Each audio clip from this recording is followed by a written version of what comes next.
Kasama. Sir.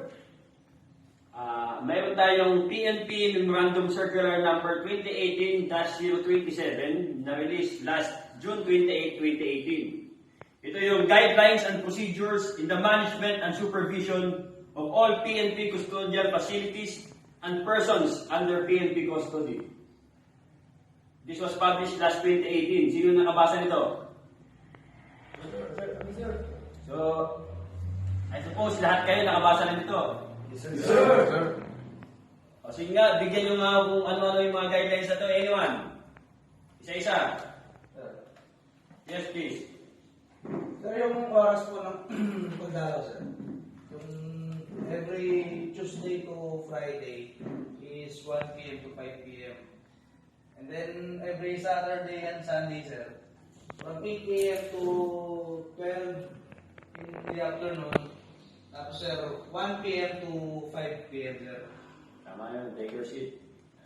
O, idagdag ko lang, bakit regulated ang dalaw? Kaya siyempre, maapektuhan din lahat ng activities natin. Hindi lang pwedeng palaging binabantayan natin sila.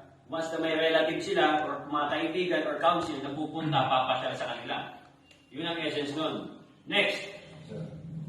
So, regarding pa rin po sa dalaw, sir. So, automatically, sir, pagkalamit may mga binibigay yung mga dalaw dun sa presyo natin. So, automatically, chine-check natin, sir, yung mga kontraban. Bakit i-check? So, baka may makapasok na ba, sir, kutsilyo. Ngayon, patayin sila sa loob. Mga tawag dito, kutsara. So, pwede gamitin nila pagka nagkaroon ng gulo sa loob, sir. Pwede magamit para magkaroon ng sakitan sa loob, sir.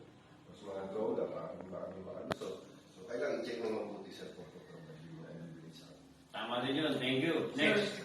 Sir, sa visiting po sa PUBC natin, yung mga immediate family, like tulad ng pamilya nga po sir, tapos yung press natin, ay sa PAW natin sir, pwede rin pong bumisita sa kanila.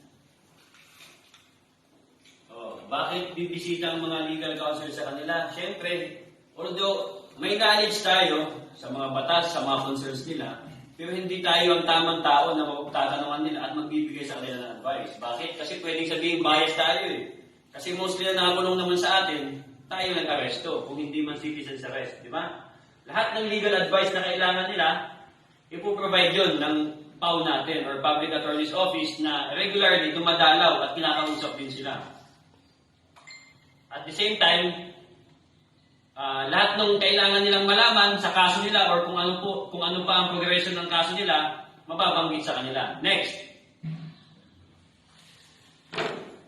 Sa yung mga citizenship sa PWD natin, kailangan may regular check-up. Thank you. Bakit may regular check-up? Siyempre hindi natin alam, baka mamaya mamamatay na yan, na-stroke na o kung ano pa ang karamdaman yan. Pulis tayo, hindi tayo doktor. Kaya mangyari lamang talaga, nire-refer natin sila sa taong mas nakakaalam sa kalusugan nila. Yun ang dadalhin na natin sila sa mga regional health unit natin or kung meron man tayong doktor na aside dito sa ating municipality, yun ang i-request natin. Hindi pwedeng walang check-up. Bakit? Kasi karapatan nila yun. Pangalawa. Sir, yung natin din sa sakali, yung mga price na babae doon, kailangan din ba maintain yung regular check-up sa kanila bago sa pangangailangan. Yan, tsaka yung dinadala niya, sir. Tama yun. Kapag may papasok tayong buntis, for example, arrested by virtue of warrant of arrest, SOP syempre, medical. Diba? Kasi papasok siyang buntis kaya dapat alam natin kung anong estado niya, kung anong estado ng pagbubuntis niya. Pangalawa, hindi pwedeng may mabubuntis sa loob ng kulungan especially jailer. Tingnan niyo yun. Kasi kayo ang titingin talaga sa kung anong ginagawa nila, kung ilan sila, kayong mag-a-account. Being the chief of police, ako yung chief custodial officer. Di ba? Ibig sabihin, pag may nangyari dyan, by virtue of command responsibility, makakasuhan kayo, pati ako makakasuhan din. For negligence, di ba? Kasi hindi ko na-overlook yun eh.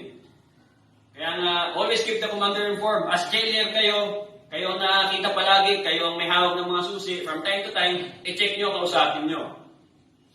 Next. Sir, in addition, sir, yung mga POPC, sir, na showing signs of psychiatric problems, sir, should be separated and should be referred to Health Service sir po, ako kay Dr. Jay. Thank you. Tama yun. Kasi kung makapansin nyo, nasa apat na sulok lang sila. Di ba? Walang ibang iisipin yun. Unang-una, kung hindi maareglo ang mga kaso nila, pwedeng tumakas. Di ba? Lalo na kung non-bailable o sa tingin nila wala na silang pag-asa. Kaya para ma-check ang mental capacity ng bawat isa na nakakulong sa atin, kailangan may refer natin sila sa psychiatric section natin ng PNP Health Service. Any more? Sir, kanta ko Plan Galugan, sir. Bakit tayo magkakandang ng Koplan Galugan? Para ma-check yung mga kontrabando, sir, sa loob ng selda, sir. Tama yun. Hindi may iwasan kapag ka may dumalaw, nabanggit na kanina, i-check natin. Pero hindi may iwasan, may kung saan nakasiksik na hindi na natin mapapansin. But as much as possible, lahat i-check yun. Scrutinize natin lahat ng dadalhin nila, lahat ng ipapasok, mapadamit, mapapagkain. Kasi say for example sa mga damit, may instances na katulad ng damit natin, kung bubutasin sa ilalim, may shabu na pala, may yosi, hindi ko papansin, di ba? Kasi kung magaling tayo manghuli, magaling din sila magpalusot. Bakit natin pinag-uusapan natin to sa tingin nyo? O, ito lang ang essence nun. Bakit nailabas ang memorandum circular na ito? Kasi marami sa atin, mostly ng PNP personnel natin, binabiolate ang rights ng ating persons deprived of their liberty. Pangalawa, nakakulong na nga sila, pinapahirapan pa, sinasaktan. Di ba? Respetuhin din natin ang karapatan ng mga yan. Nagkasala yan, pero nandito pa sa atin yan, hindi ibig sabihin, guilty na sila. Any more concerns?